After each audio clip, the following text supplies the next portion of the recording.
네, 창세기 9번째 말씀, 가인과 아벨의 운명을 극복하라라는 주제를 가지고 오늘 함께 말씀을 나누도록 하겠습니다. 지난 몇 주간 우리가 함께 살펴본 창세기 1장과 2장은 이 세상이 어떻게 시작되었는가, 이 세상의 기원을 우리에게 가르쳐주고 계십니다. 어떻게 빛이 시작되었고, 어떻게 인간이 시작되었고, 결혼이 시작되었는지에 대한 기록을 우리에게 보여주고 있죠. 그리고 하나님은 보시기에 심히 좋았다라고 말씀하셨습니다. 창세기 3장은 그렇게 하나님이 보시기에 심히 좋았던 이 세상이 어떻게 파괴되기 시작했는지를 보여주고 계십니다. 하나님이 보시기에 심히 좋았던 사람들이 왜 서로 죽고 죽이는 존재가 됐는지, 왜 전쟁이 일어나고 폭력이 존재하고 가정 안에 고통이 존재하게 되었는지, 하나님이 창조하신 세상에 그와 같은 것이 있을 리가 없죠. 그러나 이것들이 왜 생기게 되었는지, 그 이유는 무엇 때문인가? 바로 마귀 때문이라고 우리에게 가르쳐주고 있습니다. 좀 더 정확하게 말하면 그 마귀의 유혹에, 그 마귀의 공격에 사람이 넘어졌기 때문에, 굴복했기 때문에 하나님이 보시기에 그토록 좋은 이 세상에 그와 같은 죄와 악과 고통이, 불행이 지배하기 시작하게 되었다라는 사실이죠. 창세기 3장 1절은 우리에게 바로 그 사실을 알려줍니다. 3장 1절에 보면, 그런데 뱀은 여호와 하나님이 지으신 들짐승 중에 가장 간교하니라. 하나님이 창조하신 이 세상에 하나님과 인간 외에 사탄이라고 불리는 영적 실체가 있었습니다. 바로 이 사탄으로 말미암아 이 세상의 고통이 시작되었어요. 이 땅에 존재하는 모든 죄와 악, 이 땅에 존재하는 모든 불행은, 고난은 전부 다 이 마귀 때문에 생겨난 겁니다. 아까도 말씀드린 것처럼 하나님이 창조하신 세상에 그와 같은 것이 있을 리가 없어요. 있을 수도 없고요. 그러나 그와 같은 것들이 존재하게 된 이유는 마귀 때문이에요. 마귀. 그래서 우리가 우리의 삶의 고통을 이기고 불행을 이겨내기 위해서는요, 마귀를 이겨내는 것 외에는 다른 길이 없습니다. 모든 것이 마귀로부터 시작이 되었기 때문에 그렇습니다. 그래서 이 마귀를 이기지 않고는 우리는 우리의 고난을, 고통을, 불행의 문제를 이겨낼 수 있는 다른 길이 없어요. 바로 그것을 위해서 창세기 3장을 우리에게 주신 겁니다. 하나님이 보시기에 심히 좋았던 그 세상에 마귀가 어떻게 활동을 했었는지, 사람은 그 마귀의 미혹에 어떻게 넘어졌는지, 그 결과 그들의 가정 안에 어떤 일이 일어났고 우리가 사는 이 세상에 어떤 일들이 벌어지기 시작했는지를 우리에게 보여주고 있는 거예요. 하나님이 태초에 사람을 창조하시고 사람에게 명하셨죠. 동산 각종 나무의 열매는 네가 임의로 먹되 선악을 알게 하는 나무의 열매는 먹지 말라. 네가 먹는 날엔 반드시 죽으리라. 그래서 마귀는요, 이 세상을 지옥으로 바꾸는 방법을 정확하게 알고 있었습니다. 마귀는 저와 여러분들을 고통과 불행함 가운데 살아가게 만들 수 있는 정확한 방법을 알고 있었어요. 그것은 바로 하나님의 말씀을 거역하고 불순종하게 하는 일입니다. 그래서 마귀가 여러 가지 일을 하는 것처럼 보이지만 아니요, 딱 한 가지 일만 합니다. 우리로 하여금 하나님을 거역하여 그 말씀을 불순종하게 하는 일입니다. 바로 그 불순종 때문에, 그 바로 마귀의 그 미혹에 사람이 굴복했기 때문에 우리의 삶에, 우리의 가정에 죄가 들어오고 악이 들어오고, 그래서 고난과 불행함이 들어오기 시작했다라는 거예요. 바로 그 이야기가 가인과 아벨의 이야기입니다. 아담이 그의 아내 하와와 동침함에 4장 1절에 하와가 임신하여 가인을 낳고 내가 여호와로 말미암아 등남하였다 하니라.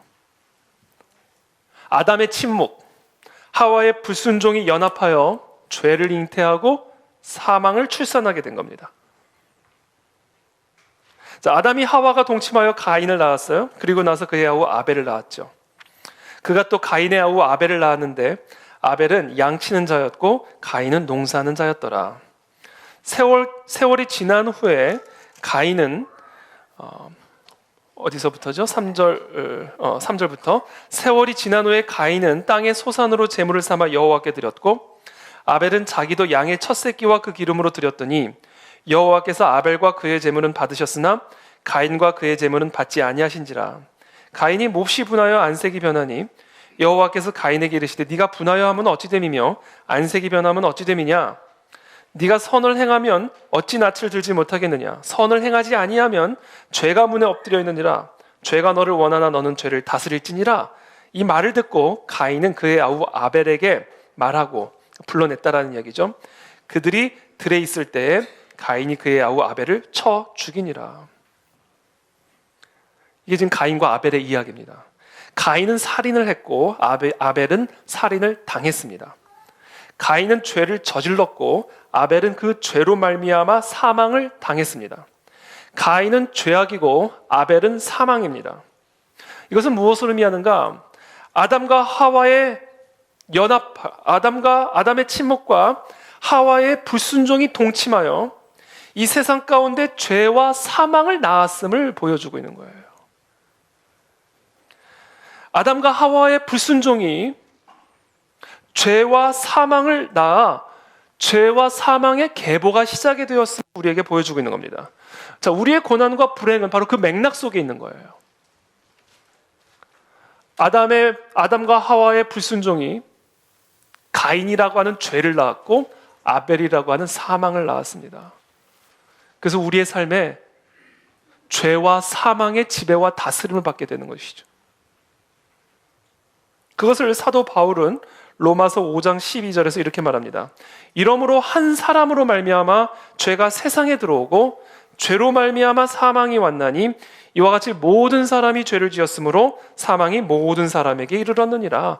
아담, 그 한 사람의 죄로 말미암아 죄와 사망이 모든 사람에게 이르게 되었다. 그것이 바로 우리가 고통 가운데 불행함 가운데 이 세상을 살아가게 되는 이유다라는 거예요.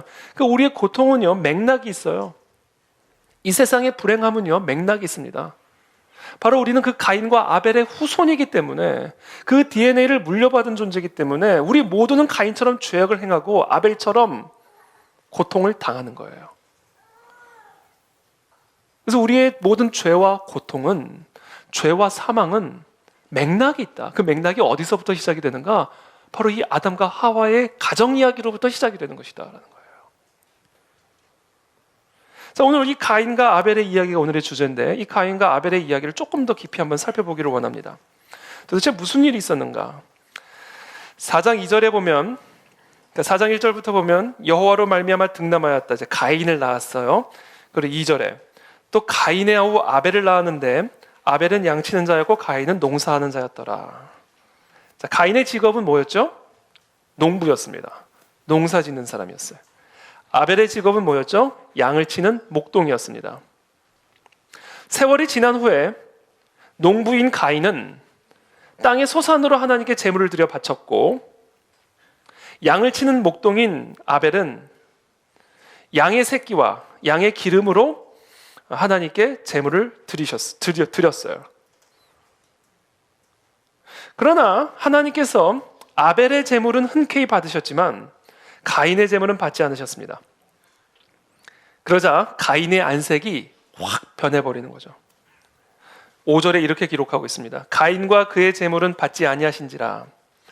가인이 몹시 분하여 안색이 변하니 여호와께서 가인에게 이르시되 네가 분하여 함은 어찌 됨이며 안색이 변함은 어찌 됨이냐. 이것을 우리 식으로 표현하면, 편하게 표현하면, 가인아 도대체 네가 뭘 잘했다고 안색이 변하느냐, 이 이야기입니다. 하나님 앞에서 인간이 분을 내다니 있을 수가 없는 일이죠. 어떻게 사람이 하나님 앞에서 하나님에게 분을 낼 수가 있습니까? 있을 수 없는 일입니다. 이사야 6장에 보면 이사야가 하나님의 임재 앞에서 느꼈던 두려움을 기록을 하고 있어요. 하나님이 그 성전 안에 가득하게 임하는 순간 화로다, 내가 망하였도다, 나는 부정한 자로다, 나는 입술이 부정한 자로다, 죽을 것 같은, 하나님의 심판을 받을 것 같은 거룩한 두려움에 사로잡히게 됩니다. 사람이 하나님 앞에 서게 되면. 베드로가 예수님의 명령대로 그물을 호수에 내렸을 때 정말 그물이 찢어지고 배가 가라앉을 만큼의 기적적인 고기를 수확하는 그 순간 베드로의 눈이 열려 그리스도의 신성을 보게 된 겁니다. 그리스도가 신성, 하나님 됨을 보는 순간, 그 눈이 열리는 순간 베드로가 외쳤던 것은 떠나십시오. 떠나십시오. 거룩한 두려움에 사로잡히게 되어 있다라는 거예요. 근데 그 하나님의 존전 앞에서 가인은 하나님에게 분을 냈다라는 거예요. 분을. 그래서 안색이 변했다라는 겁니다. 그러니까 지금 이미 이 가인 안에 들어가 있는 아담과 하와로 말미암은, 아담 한 사람으로 말미암아 들어간 죄의 DNA, 하나님에 대한 거역의 DNA를 엿볼 수가 있는 것이죠. 자, 그렇다면 하나님은 왜 가인의 제사를 거부하셨을까요? 그 이유를 7절에서 이야기를 합니다. 네가 선을 행하면 어찌 낯을 들지 못하겠느냐? 선을 행하지 아니하면 죄가 문에 엎드려 있느니라. 죄가 너를 원하나 너는 죄를 다스릴지니라. 왜 하나님이 아벨의 제사는 받으시고 가인의 제사를 거부하셨을까? 지금 하나님은 이렇게 말씀하시는 거예요. 네가 선을 행했다면 내가 어찌 너의 제물을 받지 않겠느냐? 네가 선을 행하지 않았기 때문에 내가 너의 제물을 받을 수가 없는 것 아니냐라고 말씀하고 계시는 거예요. 가인의 제사를 받지 않은 이유는 가인의 제물이 땅의 소산이었기 때문이 아니에요. 저는 그렇게 생각해요. 그게 아니라고 생각합니다. 아벨의 제사를 받은 이유, 아벨의 제물을 받은 이유가 아벨은 어린 양과 어린 양의 기름을 바쳤기 때문에 그것을 받으신 것이라고 저는 생각하지 않아요. 아니, 농부가 땅의 소산으로 제물을 드린 건 당연한 거 아닌가요? 양을 치는 목동이 양의 새끼와 양의 기름으로 하나님께 제물을 드린 건 당연한 거 아닌가요? 우리 시골교회, 옛날 시골교회 같은 데 가면요, 어촌 데 가면요, 어부 집사님들이 본인이 잡은 물고기와 해산물을 가지고 하나님께 헌물을 드린다고요. 농촌 지역에 가면요, 농부들이 땅에서 수확한 그 땅의 소산물을 가지고 하나님께 헌물을 드린다고요. 그러니까 농부가 땅의 소산으로 하나님께 제물을 드린 건 당연한 거고요. 목동의 양과 양의 기름으로 하나님께 제물을 드린 건 당연한 거예요. 근데 왜 하나님은 가인의 제사는 거부하시고 아벨의 제물만 받으셨을까? 땅의 소산물이 마음에 들어서가 아니에요. 가인이 선을 행하지 않았기 때문이에요. 선을 행하지 않았기 때문에 가인과 가인의 제사를 받지 않으신 겁니다. 5절에 보세요. 가인과 그의 제물은 받지 않았다고 그러죠. 하나님이 가인의 제사를 거부하신 이유, 가인과 가인의 제물을 거부하신 이유는 가인이 선을 행하지 않았기 때문이에요. 우리는 그것을 엿볼 수 있는 거예요. 변화된 안색에서. 어떻게 하나님 앞에서 분노를 할 수가 있습니까? 어떻게 하나님의 말씀 앞에서 안색이 변할 수가 있습니까?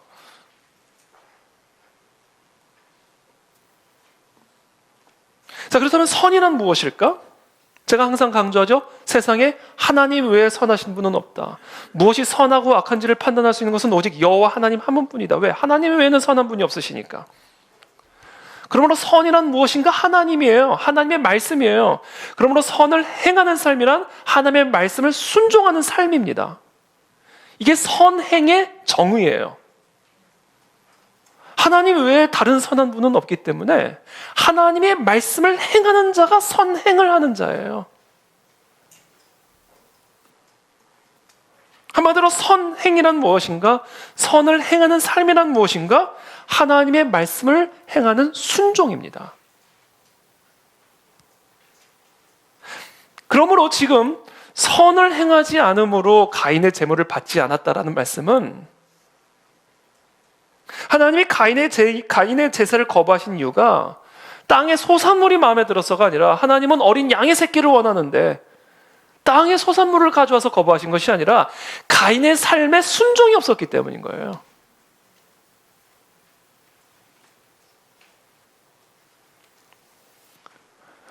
사울이 어린 양의 새끼에 흠이 있는 어린 양의 새끼를 하나님께 드리려고 해가지고 폐위된 게 아닙니다. 사울이 조금 못생긴 어린 양의 새끼, 조금 양이 부족한 어린 양의 기름을 들여가지고 하나님이 사울의 제사를 거부하신 게 아니에요. 하나님이 사울에게 뭐라고 말씀하셨습니까? 아말렉과의 전투에서 너가 얻는 모든 전리품들, 모든 동물들은 다 죽여라, 이렇게 명령하셨어요. 그렇게 말씀하셨다고요.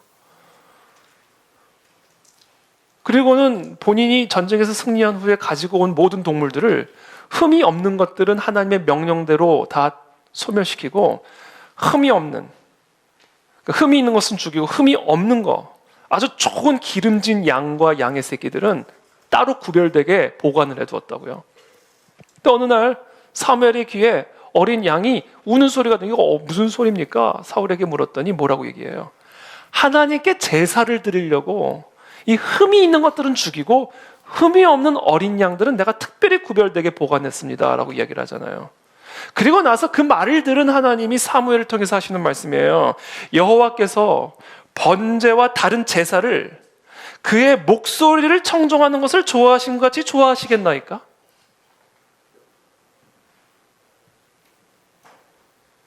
순종이 제사보다 더 나은데 당신의 순종이 없는 제사를 하나님이 어떻게 받으시겠나? 이게 하나님이 가인의 제사를 거부하신 이유라고요.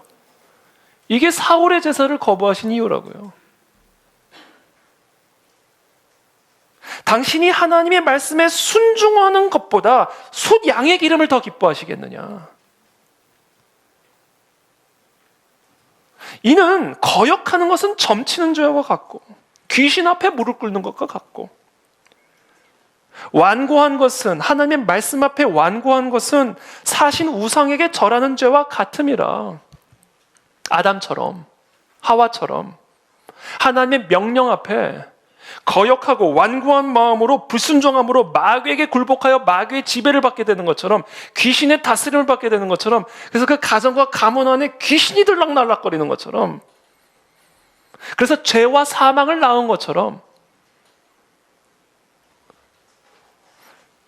가인 안에는 하나님의 말씀에 순종하는 것이 아니라 마귀의 미혹에 넘어지는 그래서 마귀의 다스림 가운데 있는 그런 상태에서 드린 제사를 하나님이 어떻게 받으시겠냐라는 거예요.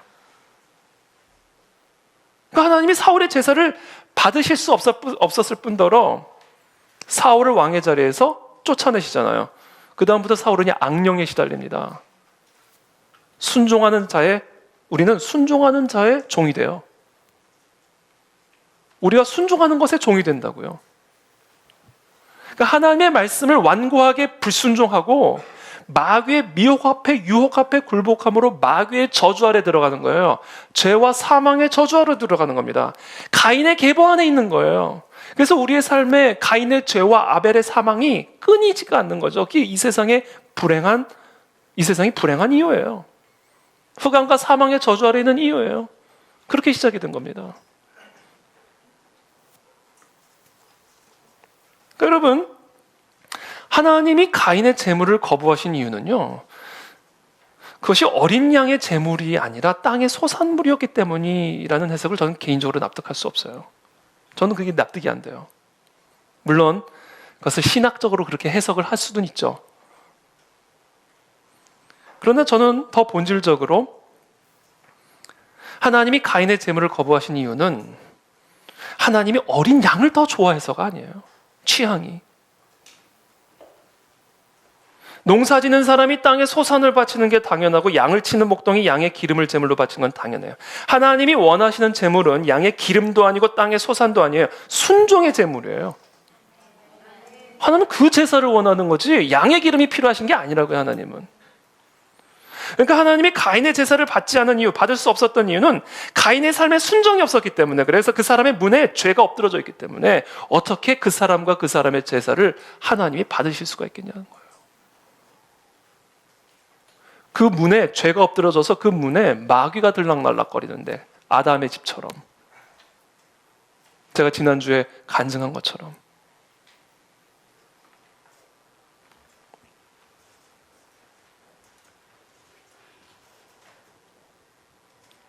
그래서 이사야 선지자를 통해서 말씀하시는 거예요. 여호와께서 말씀하시되 너희의 무수한 재물이 내게 무엇이 유익하뇨?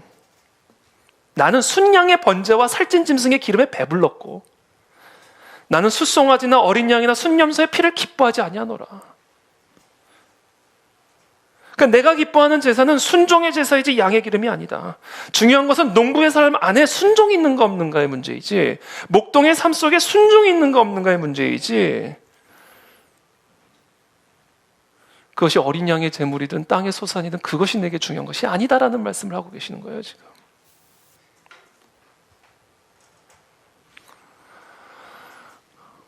그래서 저와 여러분들의 삶에 이 하나님의 말씀에 순종함이 있을 때 우리는 그때 마귀의 머리를 밟게 되는 거예요.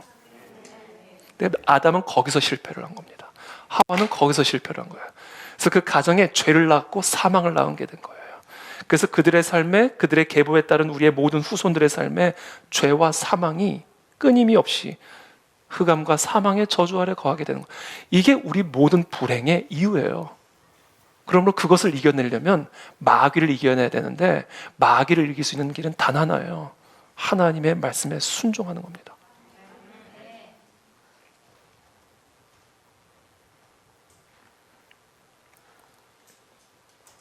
그래서 제가 지난주에 간증 못 들은 간단하게 얘기를 하면 한마디로 얘기하면 제 딸이 저의 거역과 완고한 마음과 사울과 같은 그런 불순종하는 내 마음의 중심 때문에 우리 딸이 아토피로 고생을 했다라는 말씀을 주신 거예요. 그래서 제가 지난주에 그것을 하나님 앞에 철저하게 회개하는 순간 정말 거짓말처럼 그 모든 것들이 떠나갔다는 얘기를 제가 나눴잖아요. 제가 영적인 커버를 못 해준 거예요, 우리 딸을. 그래서 마귀의 공격 가운데 우리 딸들이 노출이 되는 거예요. 우리의 가정이 노출이 되는 거고 우리 아내가 남편이 노출이 되는 거예요. 영적인 커버가 돼줘야 되는데 그걸 위해 아담을 세우셨는데 마귀가 하와를 미혹하고 있을 때 아담은 침묵하잖아요. 커버가 돼주지 못하잖아요. 그러니까 그 가정 안에 마귀가 들어가는 거예요. 그래서 모든 고통과 아픔과 죄와 사망이 시작이 되는 겁니다. 그러므로 저와 여러분들 모두는 특별히 여기 우리 특별히 아버지들은 우리의 자녀를 보호하고 우리의 가정을 보호하는 영적 권위자로 하나님 앞에 온전한 제사를 드리는 하나님의 예배자요 제사장으로 서야 된다라는 겁니다. 그것이 뭐다? 순종이에요. 완고한 마음을 부셔야 됩니다. 그게 우리를 지키는 길, 우리의 자녀를 지켜주는 길이요, 우리의 가정을 지키는 길이요, 우리의 교회와 나라를 지키는 길이다. 오죽하면 하나님이 하나님의 아들을 보내셔서 죽기까지 순종하게 하셨겠어요. 죽기까지 순종하게 하심으로 말미암아 온 하늘과 땅의 모든 권세가 그 이름 앞에 굴복하게 한 거예요. 그러니까 우리 모두가 그와 같은 순종을 통해서 우리는 그 예수 그리스도의 권능으로 마귀의 머리를 치는 권능을 갖게 된다는 거죠. 이것만이 우리의 모든 가인과 아벨의 운명을 극복할 수 있는 길이다라는 겁니다.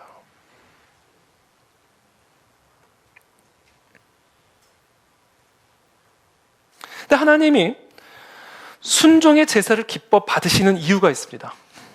하나님이 순종의 제사를 기뻐 받으시는 이유가 있어요. 순종의 제사만을 받으시는 이유가 있어요. 왜냐하면 순종이 곧 믿음이기 때문에 그래요. 순종의 제사만이 믿음의 제사이기 때문에 하나님은 순종의 제사만을 기뻐 받으십니다. 여러분, 그 사람 안에 하나님을 믿는 믿음이 있는가 없는가를 무엇으로 확인할 수 있는 줄 아세요? 이것으로 확인할 수 있어요. 순종이 있는가 없는가. 하나님의 말씀에 대한 순종이 있는가 없는가를 가지고 그 사람이 믿음이 있는가를 없는가를 확인할 수 있습니다. 그게 유일한 표지예요. 그게 유일한 표지입니다. 왜? 행함이 없는 믿음은 죽은 믿음이기 때문에, 믿음이 약한 게 아니라 그건 믿음이 없는 것이기 때문에, 믿음으로 착각하는 것이기 때문에 아무런 효력이 없는 믿음이에요. 그래서 밀과 가라지를 나중에 가르는 겁니다. 그러니까 순종의 제사는 믿음의 제사예요. 믿음의 제사는 순종의 제사예요. 순종이 믿음이고 믿음이 순종이에요. 그래서 내 안에 믿음이 있는 것을 무엇으로 확인할 수 있는가? 내가 정말 구원을 받은, 믿음으로 구원을 받은, 오직 믿음으로 구원을 받은 자라는 것을 내가 무엇으로 확인할 수 있는가? 내 안에 하나님의 말씀에 대한 순종이 있는가 없는가를 가지고 내가 마귀의 자녀인지 하나님의 자녀인지 가인의 계보인지 그리스도의 계보인지를 확인할 수 있는 거예요. 왜? 우리는 순종하는 자의 종이 되니까. 제가 우리 예전에 교회 수련회를 갔을 때 어떤 놀이를 했냐면, 제가 지난 금요 철야 때도 잠깐 나누었지만, 장님 표현이 좀 그렇긴 한데 그냥 눈을 가리고 노는 돌이었어요.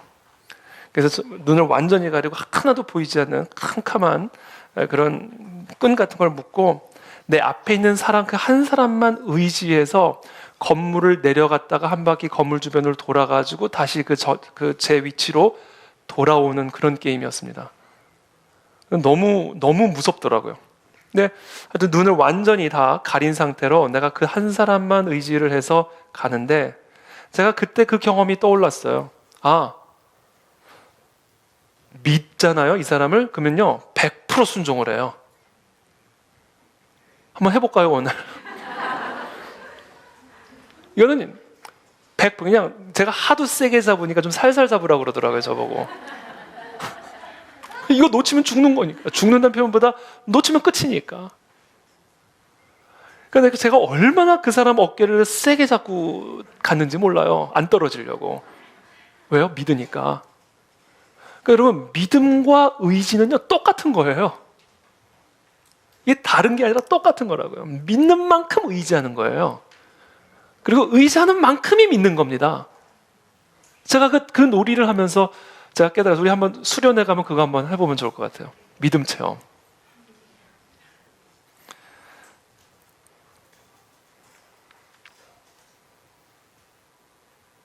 하나님이 가인의 제사를 거부하시고 아벨의 제사만을 받으신 이유는 아벨의 삶에는 하나님의 말씀에 대한 순종이 있었고 그래서 그 안에는 믿음이 있어서 그 사람의 제사는 믿음의 제사였던 거예요. 근데 가인의 삶에는 순종이 없었고 그래서 가인에게는 믿음이 없어서 가인의 제사를 받으실 수가 없었던 겁니다. 그래서 히브리서 기자는 그것을 이렇게 표현해요. 믿음으로 아벨은 가인보다 더 나은 제사를 하나님께 드림으로. 자, 아벨의 제사가 가인의 제사보다 더 나았던 이유는 다른 게 아니에요. 어린 양의 기름이었기 때문이 아니에요. 믿음의 제사였기 때문이에요. 믿음의 제사였다는 이야기는 하나님의 말씀에 순종함이 있었기 때문이라는 거예요. 어린 양을 제물로 드린 게 아니라 땅의 소산물로 제물로 드린 게 나를 제물로 드린 겁니다. 이게 순종이에요. 그러니까 하나님이 원하시는 제사의 제물은 어린 양도 아니요 땅의 소산물도 아니라 나예요. 나를 원하시는 거예요. 그래서 우리는 그 하나님의 말씀에 순종함으로 나를 제물로 드리게 되는 겁니다. 그 제물이 하나님이 기뻐 받으시는 제사라는 거예요. 아벨은 그런 제물을 드렸다는 겁니다. 그래서 히브리서 기자가 이야기하는 거야. 믿음으로 아벨은, 하나님께 순종함으로 아벨은, 자신의 몸을 하나님께 제물로 드린 아벨은 가인보다 더 나은 제사를 하나님께 드림으로 의로운 자라 하시는 증거를 얻었다. 그러면서 이렇게 히브리서 기자는 이어갑니다. 믿음이 없이는 하나님을 기쁘시게 못하나니 하나님께 나아가는 자는 반드시 그가 계신 것과 또한 그가 자기를 찾는 자들에게 상 주시는 이심을 믿어야만 할지니라. 순종해야만 할지니라. 아까 얘기했죠. 붙잡고 가는 거예요. 믿는 만큼 의지하고 의지하는 만큼 믿는 거예요. 그러니까 그 믿음과 순종이 없이는 하나님을 기쁘시게 할 수 없다. 그래서 하나님이 아벨의 제사는 받으시고 가인의 제사는 거부하신 겁니다. 그러므로 우리가 여기에 모여서 하나님께 예배를 드린다고 해서 하나님이 우리의 예배를 기쁘시게 받으신다라는 보장이 되는 게 아니에요. 우리의 삶의 현장에서 하나님의 말씀을 순종하기 위해서 우리의 몸을 쳐서 산 제물로 드리는, 하나님의 말씀 앞에 우리의 몸을 쳐서 굴복시키는 순종과 믿음이 이루어져야만 우리의 예배가 진정한 믿음의 예배가 되어서 하나님이 기뻐 받으실 수 있는 제사가 된다는 겁니다. 그런 의미에서 우리의 진짜 예배는 지금 여기서 우리가 함께 교회에 나와서 설교를 듣고 예배를 마치고 나가면서 끝이 나는 게 아닙니다. 그 순간부터 시작이 되는 거예요. 이 주일 예배는요, 예배의 시작이에요. 예배의 완성이 아니라, 예배의 끝이 아니라. 우리가 이것을 정확하게 기억을 해야 됩니다. 여기서 속으면 우리 모두가 가인의 제사를 드리게 돼요. 제사는 드리지만 제사의 능력이 없는, 분명히 제사를 드림에도 불구하고 가인의 저주가 끊어지지 않는. 그래서 우리는 이 사실을 정확하게 기억해야 됩니다. 우리의 예배는 이곳에서 주일에 설교를 듣고 마치고 나가면서 끝나는 것이 아니라 바로 그 순간부터 시작이 되어진다.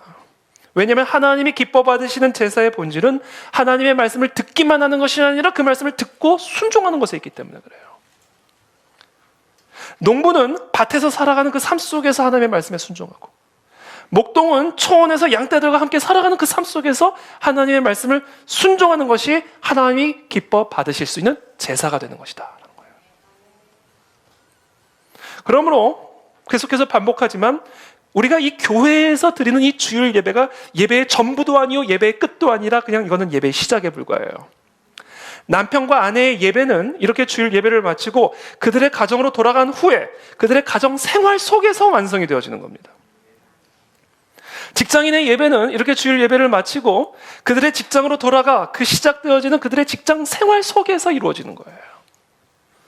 학생들의 예배는 이렇게 예배를 마치고 그들의 학교로 돌아가 시작되어지는 그들의 학교 생활에서 완성이 되어지는 겁니다. 성도들의 예배는 이와 같은 주일 예배에서 끝이 나는 것이 아니라 성도들의 교회 생활에서 완성이 되어지는 것이다라는 겁니다.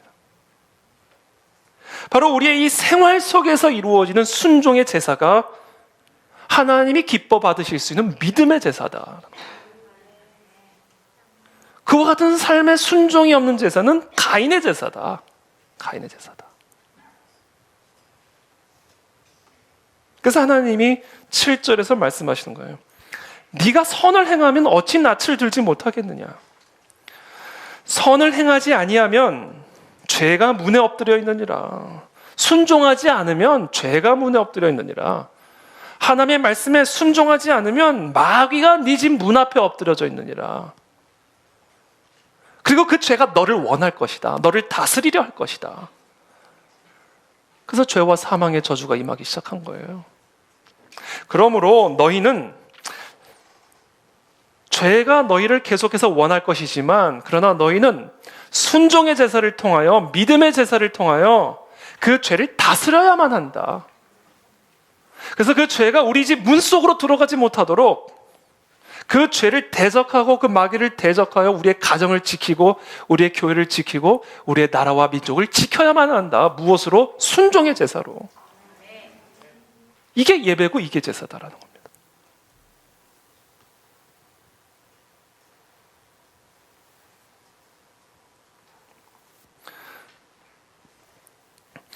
그래서 우리는 기억해야 됩니다. 끊임없이 죄는 우리를 원할 거예요. 우리를 다스리려 할 거예요. 아담과 하와가 태초에 들었던 그 마귀의 미혹이 끊임없이 우리의 문을 두드릴 겁니다. 왜? 우리는 아담의 후손이기 때문에 그래요. 아담 한 사람으로 말미암아 죄와 사망이 우리 안에 들어왔기 때문에 그래요. 그래서 죄는 끊임없이 우리를 원할 겁니다. 여기서 우리가 이렇게 예배를 마치고 여러분들이 가정생활로 돌아가는 그 순간 죄가 여러분들을 원할 거예요. 우리가 이렇게 예배를 마치고 우리가 직장으로 돌아가는 그 순간 마귀는 우리를 다스리려 들 겁니다. 그럼 우리가 기억을 해야 돼요. 그리고 우리는 그 삶의 현장 속에서 그것이 밭이든 초원이든 그것이 어디서든 우리는 그와 같은 마귀의 미혹을 기억하고 하나님의 말씀에 순종함으로 그 죄를 다스려야 된다라는 겁니다. 그와 같은 삶의 제사가 우리 안에 회복이 될 때 그때 우리는 비로소 가인과 아벨의 운명을 극복할 수 있다라는 겁니다. 그거 외에는 다른 길이 없어요. 왜? 모든 불행의 이유는 마귀이기 때문에 그래요. 그리고 그 마귀를 이길 수 있는 단 하나의 길은 순종 외에는 없기 때문에 그렇습니다. 오죽하면 하나님의 아들이 죽기까지 순종하심으로 마귀의 머리를 밟으셨겠어요. 저는 이 순종의 제사를 통해 아담의 가문에 흐르는 모든 저주의 대물림이 끊어지기를 축복합니다. 저와 여러분들이 우리의 가정 안에서 이 율법에 순종하며 믿음의 제사를 하나님께 올려드릴 때 우리의 가정과 가문에 흐르는 아담의 저주와 가인과 아벨의 저주가 끊어질 줄로 믿습니다. 이 나라와 이 민족 가운데 흐르고 있는 가인과 아벨의 저주가 끊어질 줄로 믿습니다. 그것은 오직 무엇으로만 가능한가? 저와 여러분들의 순종의 제사로만 가능하다. 우리의 일상의 삶에서의 순종의 제사를 통해서 우리는 이 나라와 이 민족 속에서 역사하고 있고 우리의 가문과 가정 안에서 일하고 있는 마귀의 머리를 칠 수 있는 권능을 갖게 된다는 겁니다.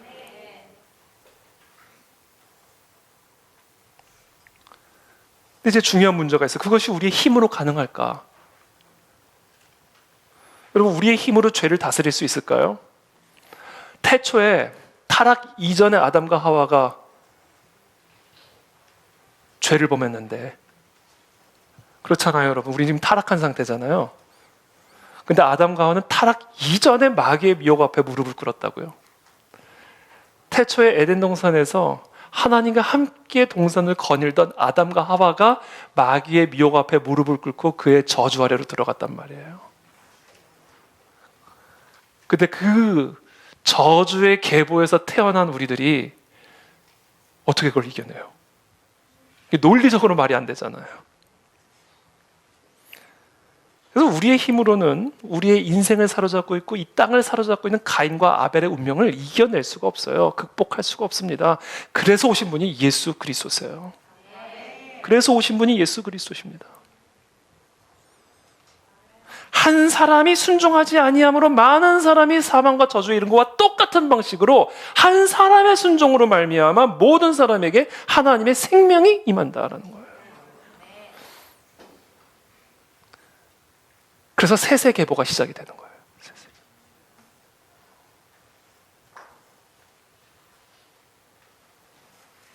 우리 모두는 아담의 죄로 말미암아 가인의 죄로 말미암아 가인과 아벨의 운명을 타고난 죄와 사망의 저주 아래 있는 가인의 계보, 가인의 후손으로 태어난 자들이지만 그러나 하나님께서 셋을 통해서 그 셋의 후손으로 하나님의 아들을 우리 가운데 보내셔서 그 한 사람의 순종으로 말미암아 우리 모두가 다 그 예수 그리스도의 순종으로 말미암아 하나님의 자녀가 되어지는 그와 같은 권세를 얻게 되었다. 계보가 바뀌어졌다는 거예요. 계보가.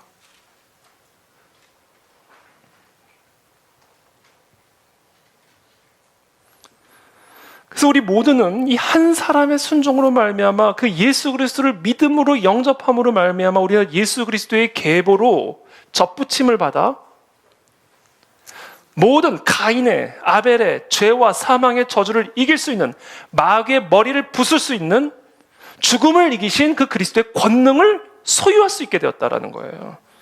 이것이 바로 그리스도를 믿음으로 갖게 된 의예요. 골로새서 1장 13절에서 14절 그가 우리를 흑암의 권세에서 건져내사 가인과 아벨의 저주로부터 건져내사 한 사람으로 말미암아 시작된 그 모든 죄와 사망으로부터 건져내사 그의 사랑의 아들의 나라로 그의 사랑의 아들의 계보로 우리를 옮기셨으니 그 아들 안에서 우리가 속량 곧 죄사함을 얻었도다. 그러니까 저와 여러분들이 예수 그리스도를 온전히 믿음으로 영접할 때 저와 여러분들의 가정 안에 흐르는 아담의 저주가 끊어지는 거예요. 정말 저와 여러분들의 가정과 가문 안에 흐르고 있는 가인과 아벨의 저주를 끊어내기를 원하십니까? 정말 이 나라와 이 민족에 흐르는 이 가인과 아벨의 이 반복적인 죄의 대물림과 불행의 대물림을 정말로 끊어내기를 원하십니까? 저와 여러분들이 예수 그리스도를 믿으셔야 돼요. 영접하셔야 됩니다. 계보가 바뀌어야 돼요. 그래서 그 한 사람의 순종으로 말미암아 누리게 되는 의의 옷을 우리 모두가 입고 순종의 제사로 나아가야 됩니다. 이거 외에는 다른 길이 없다는 거죠. 그래서 복음이에요. 그래서 복음입니다. 굿뉴스.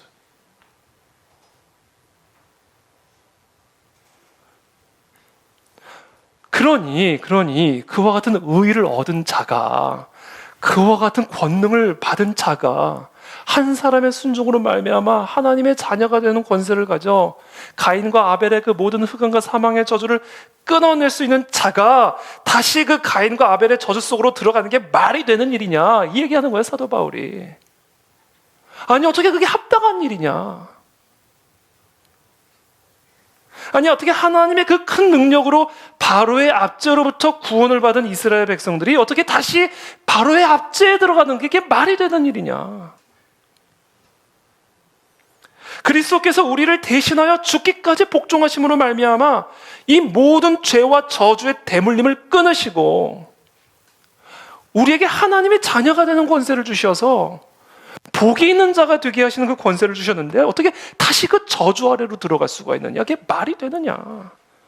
그러니까 죄는 너희를 끊임없이 원할 테지만 너는 반드시 그 죄를 다스려야 된다. 그 얘기하는 거예요. 그게 정상 아니냐라는 거예요. 그러니까 사도 바울이 로마서 6장 1절에서 너무 기가 막힌 거예요. 너무 기가 막힌 거예요. 모든 게 은혜야? 그럼 죄를 지을수록 은혜가 더 커지겠네? 이 말을 그러니까 너무 기가 막힌 거예요. 이게 어떻게 이런 생각을 할 수가 있을까? 무조건 믿음으로만 구원을 받아? 그러면 뭐 내 마음대로 행함이 없이 그냥 살아도 되겠네? 아니, 어떻게 그런 생각을 할 수가 있는가? 그게 말이 되는가? 어떻게 그 한 사람의 순종으로 말미암아 흑암과 사망의 저주 아래서 구원을 받은 자들이 그럼 다시 들어가도 되겠네? 이게 말이 되는 얘기냐? 어떻게 그 저주 아래로 다시 들어갈 생각을 할 수가 있냐는 거. 그래서 사도 바울이 로마서 6장 1절에서 말하는 겁니다. 그런즉 우리가 무슨 말을 하리요? 은혜를 더하게 하려고 죄에 거하겠느냐? 그럴 수 없느니라. 어떻게 그럴 수가 있느냐? 죄에 대해서 죽은 우리가 어찌 그 가운데서 살리요? 여러분 히브리서 3장을 한번 다 펴보시겠어요? 히브리서 3장.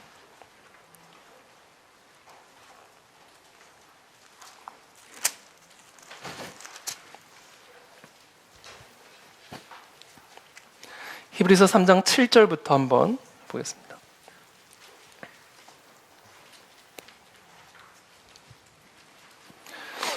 히브리서 3장 7절에 보면 오늘 바로 이 이야기를 해주시는 거예요. 죄는 너를 원하겠지만 너는 죄를 다스려야만 한다. 그러므로 성령이 이르신 바와 같이 오늘 너희가 그의 음성을 듣거든 광야에서 시험하던 날에 그 출애굽 1세대들이 거역했던 것처럼 하나님의 말씀에 불순종했던 것처럼 아담의 자손들처럼 가인의 자손들처럼 너희 마음을 완고하게 하지 말라. 거기서 너희 열조가 나를 시험하여 증험하고 40년 동안 나의 행사를 보았느니라. 그럼에도 불구하고 애굽으로 돌아가자, 바로에게로 돌아가자라는 이야기를 하지 않았느냐. 그러므로 내가 이 세대에게 노하여 이르기를 그들이 항상 마음이 미혹되어 누구에게? 마귀에게 항상 마음이 미혹되어서 내 길을 알지 못하는도다 하였고 내가 노하여 맹세한 바와 같이 그들은 내 안식에 들어오지 못하리라. 왜? 가인의 제사니까. 여기서 말하는 안식은 뭡니까? 약속의 땅, 천국을 의미하는 거예요. 형제들아 너희는 삼가 혹 너희 중에 누가 믿지 아니하는 악한 마음을 품고 살아계신 하나님에게서 떨어질까 조심할 것이요 붙었던 적이 있었다라는 겁니다.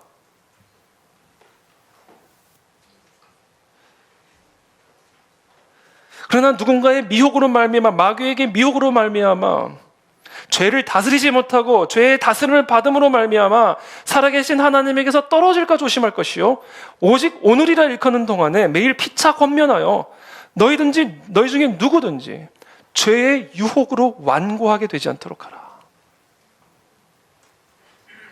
우리가 시작할 때 확신한 것을 끝까지 견고히 잡고 있으면 끝까지 죄를 이겨야 되고 끝까지 죄를 다스려야 되고 끝까지 순종의 싸움으로 가인의 아벨의 제사를 드려야 그리스도와 함께 참여한 자가 되리라. 성경에 일렀으되 오늘 너희가 그의 음성을 듣거든 경노하시게 하던 것처럼 누구처럼? 가인처럼 하나님의 음성을 듣고 경노했잖아요. 너희 마음을 완고하게 하지 말라. 듣고 경노하게 하던 자가 누구냐? 모세를 따라 애굽에서 나온 모든 사람이 아니냐. 또 하나님이 40년 동안 누구에게 노하셨느냐? 그들의 시체가 광야에 엎드러진 범죄한 자들에게가 아니냐. 또 하나님이 누구에게 맹세하사 그의 안식에 들어오지 못하리라 하셨느냐? 곧 순종하지 아니하던 자들에게가 아니냐. 이러보건대 그들이 믿지 아니함으로 능히 들어가지 못한 것이라는 거예요. 순종하지 않았으니까 행함이 없어서 못 들어간 게 아니라 믿음이 없어서 못 들어간 거예요. 믿음이 순종이니까. 그러므로 4장 1절에 우리는 두려워할지니 우리의 삶을 두려움으로 살아야 된다. 우리의 제사를 두렵고 떨림으로 우리 일상에서 제사를 드려야 된다. 그의 안식에 들어갈 약속이 아직은 남아있을지라도 그렇죠? 아직은 남아있을지라도 너희 중에 혹 이르지 못할 자가 있을까 함이라. 혹이라도. 그러면서 11절에 그러므로 우리가 11절입니다. 저 안식에 들어가기를 힘쓸지니 이게 무슨 얘기예요? 하나님의 말씀에 순종함으로 우리를 다스리려 하는 죄를 다스려야만 하니 이는 누구든지 순종하지 아니하는 가인의 본에, 아담과 하와의 본에, 출애굽 1세대의 본에 빠지지 않게 하려 함이라. 그러면서 뭐라고 말씀하세요? 하나님의 말씀은 살아있고 활력이 있어 좌우의 날선 어떤 검보다도 예리하여 혼과 영과 및 관절과 골수를 찔러 쪼개기까지 하며 또 마음의 생각과 뜻을 판단하나니 지으신 것이 하나도 그 앞에 나타나지 않음이 없고 우리의 결산을 받으신 이의 눈앞에 만물이 벌거벗은 것 같이 드러나느니라. 그러므로 14절에 결론이에요. 그러므로 우리가 뭐를 해야 될까? 우리가 어떻게 저 출애굽 1세대처럼 불순종함으로 말미암아 안식에 들어가지 못하게 되는 그런 비참한 가인과 아벨의 운명을 갖지 않을 수가 있을까? 결론입니다. 그러므로 우리에게 큰 대제사장이 오셨다라는 거예요. 승천하신 이 곧 하나님의 아들 예수시라. 우리가 믿는 도리를 굳게 잡을지어다. 우리는 무엇을 믿는가? 우리에게 있는 대제사장은 우리의 연약함을 동정하지 못하시리가 아니요 모든 일에 우리와 똑같이 시험을 받으신 이로되 마귀의 미혹을 받은 이로되 그러나 죄는 없다. 죄가 항상 원했지만 우리와 똑같이, 그러나 예수님은 철저하게 그 죄를 다스렸다. 어떻게? 죽기까지 복종함으로. 그러므로 우리는 어떻게 해야 우리도 예수 그리스도처럼 죽기까지 복종함으로 죄를 다스려 출애굽 1세대처럼 가인과 아벨처럼 우리에게 허락된 이 생명의 약속을 놓치지 않고 누리는 복 있는 자가 될 수 있을까? 그러므로 우리는 긍휼하심을 받고 때를 따라 돕는 은혜를 얻기 위해 그 그리스도의 은혜의 보좌 앞에 담대히 나가야 한다라는 거예요. 그게 주일 예배입니다, 여러분. 그래서 제가 이 주일 예배가 예배의 시작이라고 해서 이게 아무것도 아닌 게 아니에요. 삶의 예배가 중요하다고 해서 주일 예배가 아무것도 아닌 게 아니에요. 주일 예배는 말 그대로 예배의 시작이에요. 그래서 제일 중요한 예배입니다. 우리가 다 같이 함께 이 하나님의 은혜의 보좌 앞에 나와서 좌우의 날선 검과 같은 성령의 검과 같은 하나님의 말씀으로 우리의 생각과 판단들을 점검하며 우리의 일상의 삶에서 순종할 수 있는 권능을 받아가지고 나가야 된다는 거예요. 그래서 이 시작이 없으면 삶의 예배도 없는 거예요. 그래서 주일 성수가 생명인 겁니다, 여러분. 그래서 이 예배가 생명인 거예요. 그래서 우리는 그 어떤 것도 예배 타협해서는 안 된다는 거예요.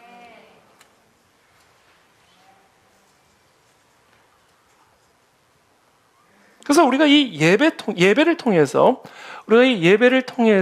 정말 살아있고 활력 있는 하나님의 말씀으로 성령의 충만함을 받고 또한 우리의 일상의 삶에서 죄를 다스릴 수 있는 그리스도의 권능을 받기 위해 우리는 그 은혜의 보좌 앞에 나아가야 되는 거다. 이게 예배다라는 거예요. 이게. 그것을 받아가지고 저와 여러분들의 가정 생활로 돌아가야 되는 것이고, 그것을 받아가지고 저와 여러분들의 직장 생활로 돌아가야 되고, 학교 생활로 돌아가고, 사회 생활로 돌아가야 되는 거예요. 그때 우리는 마귀를 이기는, 죄를 다스리는 셋의 자손이 되는 겁니다. 저는 그런 은혜가 저와 여러분들 모두에게 있게 되기를 축복합니다. 그리스도가 머리 되신 이 교회 공동체를 통해 우리는 죄를 다스릴 수 있는 권능을 받게 되는 거예요. 그래서 우리는 삶으로 돌아가 진정한 순종의 제사를 통해 가인의 제사가 아닌 아벨의 제사로 가인과 아벨의 저주를 끊을 수 있는 권능을 얻게 되는 겁니다. 정주영 회장님 말씀 맺겠습니다. 정주영 회장님이 새벽마다 돌아가시기 전에 새벽마다 아침 식사를 온 자기 아들들과 함께 하셨다라는 제가 기사를 한번 읽은 일이 있습니다.